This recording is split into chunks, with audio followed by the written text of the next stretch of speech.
అలాగే water resources third unit నుంచి 8 marks question ఒకటి వస్తుంది.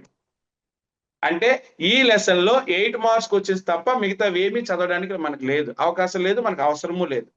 నెక్స్ట్ అగ్రికల్చర్ నుంచి ఇంటర్నల్ చాయిస్ కింద ఒక 8 మార్క్ క్వశ్చన్ వస్తుంది. Next minerals and energy resources నుంచి 4 మార్క్స్ క్వశ్చన్ ఒకటి వస్తుంది.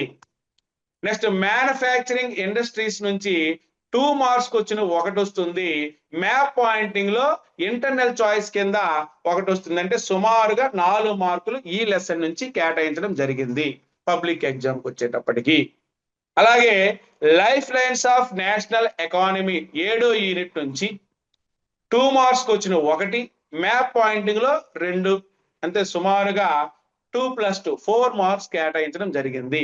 ఓవరాల్ గా 1 mark questions 3, 2 marks questions 4, 4 marks questions 8, 8 marks question అంటే 8 మార్క్స్, అలాగే మ్యాప్ నుంచి 2 మార్క్స్, మొత్తం 25 మార్క్స్ కేటాయించడం జరిగింది జాగ్రఫీ నుంచి.